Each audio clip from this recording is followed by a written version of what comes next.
नमस्कार दोस्तों, बहुत बहुत स्वागत करते हैं न्यूज़ स्टूडियो यूट्यूब चैनल पे। तो आज की इस वीडियो में पीजी के जितने भी स्टूडेंट्स जो भी फॉर्म भर रहे हैं या यूजी के जितने भी स्टूडेंट्स अगर उनकी कुछ परेशानियां हैं तो उसको कैसे सॉल्व करना है आपको, इसके लिए जो है ये वीडियो मैं बना रहा हूं। तो फिलहाल ये स्पेशली जो है पीजी के लिए वीडियो बनाया जा रहा है, ना कि यूजी के लिए। लेकिन अगर यूजी में अगर आपको कोई दिक्कतें हो रही है फॉर्म भरने में तो आपको कैसे कॉन्टैक्ट करना है, किस सपोर्ट टीम से आपको कॉन्टैक्ट करना है, इसके बारे में हम बताएंगे।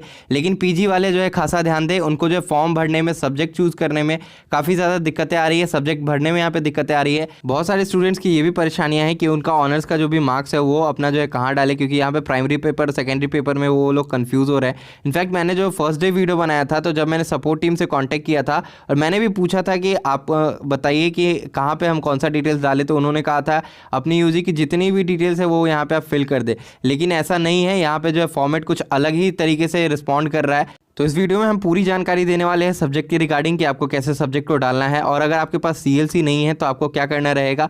और साथ ही साथ ऐसे छात्र जो भी सुन रहे हैं जिनका भी रिजल्ट पेंडिंग में है, तो क्या वो पीजी का फॉर्म भर सकते हैं या नहीं भर सकते हैं, ऐसे काफ़ी सारे सवाल जो आपके मन में आ रहे होंगे। साथ ही साथ आपको जो पीजी करने के लिए कितने पैसे लग रहे हैं ये भी आपको जानना है। तो मैं पहले तो बता दूं कि जो फॉर्म के जो पैसे लगने वाले हैं वो मैं आपको बता दूंगा आखिर में, लेकिन उससे पहले जो है आपको बहुत सारी चीज़ें जान लेनी चाहिए। आप इस बात से ना घबराएं। तो चलिए पूरी डिटेल्स जो है हम जान लेते हैं इस वीडियो में। ये वीडियो बनाने का मकसद मेरा यही है कि जो भी आपके जो है कन्फ्यूजन्स है वो दूर हो जाए, वो सबसे ज़्यादा जरूरी है, क्योंकि अगर कन्फ्यूज़न रहते हैं तो इस कन्फ्यूज़न के साथ आप आगे नहीं बढ़ सकते हैं। तो पीजी के जो है फॉर्म भराने का आखिरी डेट जो है 15 अप्रैल घोषित किया गया है। इसे एक्सटेंड भी किया जाएगा क्योंकि अभी तक ये ओरिजिनल मार्कशीट बच्चों के हाथ में नहीं आई है, और सभी का यही कहना है कि मेरे पास ओरिजिनल मार्कशीट नहीं है तो मैं फॉर्म कैसे भरूँ। तो चलिए इस वीडियो में हम आपको बताने वाले हैं कि आपको क्या क्या चीज़ें करनी रहेंगी। तो वीडियो को शुरू से लेकर अंत तक जरूर देखिए। इस वीडियो को लाइक नहीं किया तो लाइक भी कर दीजिए, और चैनल को सब्सक्राइब नहीं किया तो सब्सक्राइब करके बेल आइकन को ऑन कर लीजिए, जिससे कि आपको जो आने वाले जितने भी अपडेट है बिहार यूनिवर्सिटी के बारे में वो आपको मिलते रहे।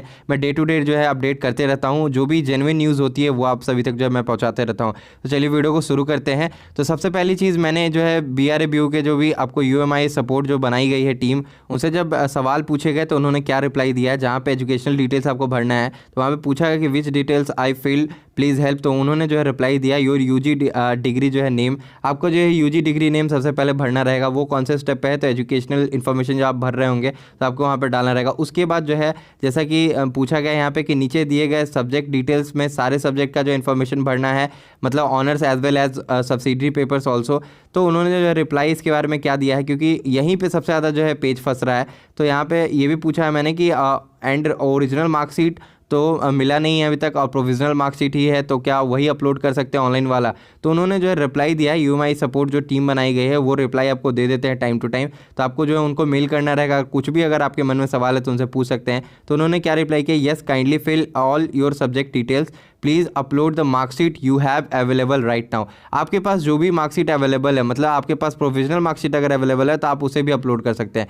UMI सपोर्ट का यही अभी कहना है फिलहाल। तो चलिए हम आपको सबसे पहले तो लिए चलते हैं कि जब फॉर्म को फिलअप कर रहे हैं तो वहाँ पे एजुकेशनल डिटेल्स में आपको जो सब्जेक्ट डिटेल्स भरना है उसको किस तरीके से ध्यान से भरे। और जब भी आप जो अपना परसेंटेज डाल रहे हैं तो नीचे में ऑटोमेटिक परसेंटेज नहीं लिया जा रहा है। तो इन सारी डिटेल्स के लिए जो है आपको मेरी प्रीवियस वीडियो देखनी चाहिए कि आपको यहाँ पे डिग्री नेम में क्या डालना रहेगा, आपका जो है कोर्स डिटेल्स में आपको क्या डालना रहेगा।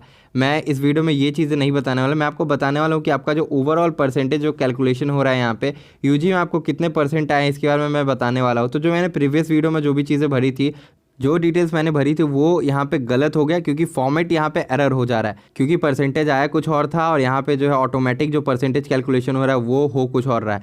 तो आपको प्राइमरी पेपर में क्या भरना रहेगा, आपका जो भी ऑनर्स पेपर रहा होगा, मतलब अगर आप MCOM अकाउंट्स एंड फिनांस से कर रहे हैं तो आपको प्राइमरी पेपर में आपका ऑनर्स डालना रहेगा। और आपका ऑनर्स पेपर कितना हुआ है, 8 ऑनर्स पेपर आपके हुए हैं, तो आपको क्या करना रहेगा, टोटल मार्क्स आपको जो है 800 डालने रहेंगे, और मार्क्स ऑब्टेन मतलब आपके ऑनर्स पेपर में जितने मार्क्स आए हैं आपको वो जोड़ करके यहाँ पे डाल देना रहेगा। तो मैंने MCOM का जो है फॉर्म डाला है यहाँ पे, तो अकाउंटेंसी यहाँ पे ऑनर्स था, तो उनके लिए जो है मैं यहाँ पे आपको डिटेल्स भर के बता रहा हूँ। तो यहाँ पे जो है 800 आपको कर लेना रहेगा टोटल मार्क्स। यहाँ पे 800 टोटल मार्क्स का पेपर हुआ, मतलब आपके 8 जो है ऑनर्स के पेपर थे, और उसमें से जो भी आपने ऑब्टेन किया होगा, मान लीजिए आपने 480 नंबर ऑब्टेन किया, तो यहाँ पे ऑटोमेटिक यहाँ पे यूजी ऑनर्स सब्जेक्ट परसेंटेज जो है ऑब्टेन कैलकुलेट कर ले रहा है 60%। और आपको जो ऊपर ओवरऑल परसेंटेज आप ऑब्टेन जो लिखेंगे वो भी आप ऑनर्स के ही परसेंटेज लिख सकते हैं। तो वहाँ पे आपका जो भी ओवरऑल परसेंटेज आया होगा ऑनर्स पेपर का वो आप वहाँ पे डाल देंगे। इसके बाद चलिए सेकेंडरी पेपर, मतलब जो आपका सब्सिडरी पेपर्स होता है उसके डिटेल्स आपको सही सही भरने रहेंगे।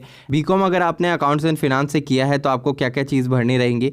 आपको अपने सब्जेक्ट का डिटेल्स मालूम होना चाहिए, मतलब फर्स्ट ईयर में आपका कौन सा ऑनर्स पेपर था, सेकंड ईयर में कौन सा ऑनर्स पेपर था, थर्ड ईयर में आपका कौन सा ऑनर्स पेपर था, सब्सिडरी पेपर कौन सा था फर्स्ट सेकंड और थर्ड ईयर में। तो इन सारी चीज़ों का जो है आपको डिटेल्स मालूम होना चाहिए। अगर आपको नहीं मालूम है तो इसी वीडियो के डिस्क्रिप्शन बॉक्स में आपको जो है एक वीडियो का लिंक दिया गया है। अगर आप बीकॉम वाले स्टूडेंट हैं तो देख सकते हैं कि आपको कौन से ईयर में कौन सा पेपर आपको पढ़ना था। अगर आप भूल गए हैं सब्सिडरी पेपर आपका कौन सा था, ऑनर्स पेपर आपका कौन सा था। खैर मैं यहाँ पे आपको भर के बता रहा हूँ। तो आपको टोटल पार्ट 1 पार्ट 2 पार्ट 3 मिला करके टोटल आपके ऑनर्स पेपर कितने होते हैं, 8 पेपर आपके होते हैं ऑनर्स के। तो टोटल मार्क्स कितने हो गए, 800 टोटल मार्क्स हो गए। तो आपको यहाँ पे टोटल मार्क्स वाले कॉलम में 800 डाल देना है। एज अ प्राइमरी सब्जेक्ट आपका जो है ऑनर्स पेपर होगा, टोटल का टोटल जितना भी है, तो 800 मार्क्स यहाँ पे टोटल में डालेना। मार्क्स ऑब्टेन मतलब उन 8 पेपर में आपने अभी तक के कितने मार्क्स ऑब्टेन किए हैं ये आपको जो है डाल देना रहेगा। तो आपने जितने ऑनर्स में जो है मार्क्स ऑब्टेन किए हैं ये यहाँ पे डाल देंगे। तो 480 मार्क्स यहाँ पे मैं एक अज्यूमिंग वैल्यू लेकर के डाल रहा हूँ। जैसे ही 480 आप यहाँ पे डालते हैं ना, उसके बाद आपका ऑटोमेटिक ऊपर जो है 60% शो कर जाएगा। उसके बाद सब्सिडरी पेपर्स का आप एंट्री यहाँ पे करते जाएंगे। नाम यहाँ पे सेकेंडरी पेपर जितने भी होंगे वो सारे सब्सिडरी होंगे। तो पहले पार्ट में जो था, अगर आपने जो अकाउंट्स एंड फिनांस ले रखा होगा तो फर्स्ट पार्ट में आपको जो है पढ़ने को मिला होगा प्रिंसिपल ऑफ इकोनॉमिक्स, उसके बाद बिजनेस ऑर्गेनाइजेशन, और उसके बाद सेकंड पार्ट में आपको मनी एंड बैंकिंग मिला होगा पहला सब्सिडरी। दूसरा सब्सिडरी पीईडी मतलब प्लानिंग इकोनॉमिक डेवलपमेंट। तो यहाँ पे ऐड सब्जेक्ट करके आप जो सब्सिडरी का डालते जाएंगे। उसके बाद आपका जो मिल का सब्जेक्ट रहता है 200 मार्क्स का अगर आपका रहा होगा, मतलब पार्ट 1 पार्ट 2 में ही आपका जो मिल सब्जेक्ट रहा होगा। अगर आपने 100 मार्क्स का लिया होगा तो टोटल 2 पार्ट में आपके 200 मार्क्स के हो गए, और आपने जितने भी मार्क्स ऑब्टेन किए थे वो आप यहाँ पे डाल देना। अगर आपका 50 मार्क्स का हिंदी 50 मार्क्स का इंग्लिश रहा होगा तो यहाँ पे आप मिल डाल लेना। और आपके 2 साल में जो है हिंदी के कितने टोटल हुए होंगे, तो 100 मार्क्स के आपके पेपर हुए होंगे। आपके जितने मार्क्स आए होंगे दोनों पार्ट में मिला करके वो डाल लेना। कॉम्पोजिशन इंग्लिश आपका रहा होगा तो आप यहाँ पे कॉम्पोजिशन इंग्लिश डाल करके 100 मार्क्स वहाँ पे टोटल मार्क्स में डाल करके आपका जो भी मार्क्स रहा होगा वो डाल लेना। पार्ट 3 में आने के बाद आपका जो है मिल हट जाता है, आपका जीएस हो जाता है, यानी कि जनरल स्टडीज़ हो जाता है। तो जनरल स्टडीज 100 मार्क्स का आपका होता है। आपका जितना भी मार्क्स मिला होगा वो आप यहाँ पे डाल लेना। उसके बाद जो आपको सेव कर लेना रहेगा, ठीक है। यहाँ पे सारे सब्जेक्ट की डिटेल्स आप देख लो, कुछ इसी प्रकार से आप भर लेना। अगर आपको दिक्कतें होती हैं तो आप मुझे कमेंट करो, मैं आपको रिप्लाई देने के लिए तैयार हूं। या आप मुझे व्हाट्सएप पे भी कांटेक्ट कर सकते हो, लिंक जो है डिस्क्रिप्शन में दिया है, वहां से आप जो है ज्वाइन करके ग्रुप को मैसेज कर सकते हैं आप मुझे खुद, ठीक है। इसके बाद आपको सब्जेक्ट डिटेल्स कुछ इस प्रकार से भर लेना है। पहले में आपको ऑनर्स का ही सब्जेक्ट का पूरा डिटेल्स भरना रहेगा। टोटल 8 ऑनर्स पेपर हो गए, 800 मार्क्स से हो गए। जितने मार्क्स आपने ऑब्टेन किए वो डाल लेना, ऑटोमेटिकली आपका जो है परसेंटेज कैलकुलेट हो जाएगा। फिर आपको जो है यहाँ पे डिग्री वगैरह का जो है देख लेना है कि आपका क्या क्या डिग्री है। बैचलर ऑफ आर्ट्स है, बैचलर ऑफ कॉमर्स है, बैचलर ऑफ साइंस है, आपका जो भी रहा होगा वो डाल लेना। कॉलेज नेम है आपका, पिन कोड जो भी है, एड्रेस वगैरह सब कुछ यहाँ पे फुलफिल कर देना, ठीक है। यहाँ पे पूरा जब भर लोगे आप, उसके बाद आपको क्या करना रहेगा, सेव एंड नेक्स्ट करना रहेगा।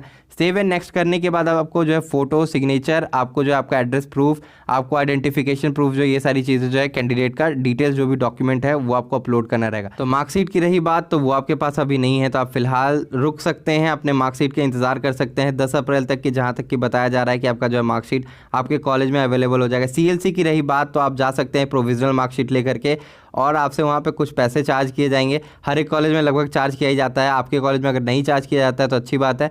उसके बाद आप जो वहाँ से सीएलसी लेकर के अपलोड कर सकते हैं। अदरवाइज़ कोई ज़रूरत नहीं है, रिक्वायर्ड नहीं है, तो आप ऐसे भी जो है फॉर्म भर सकते हैं। वहाँ पे कोई ज़रूरी नहीं है, रिक्वायर्ड नहीं लिखा हुआ है सीएलसी के कॉलम में ऊपर में, तो कोई ज़रूरत नहीं है उसकी। उसके बाद आपको क्या करना है कि टोटल डिटेल्स फिल करके सेव एंड नेक्स्ट करना है, पेमेंट आपको कर लेना है। फिलहाल मैं यही सजेस्ट कर रहा हूँ पिछली वीडियो से कि आप जो है रुके, थोड़ा इंतज़ार करें। अगर आपको कोई और अपडेट या इन्फॉर्मेशन चाहिए तो आप जो है यूएमआई सपोर्ट पे मेल करके आप उनसे पूछ सकते हैं, वो रिप्लाई दे देते हैं। टाइम टू टाइम जो है आपको रिप्लाई मिल जाता है समय से।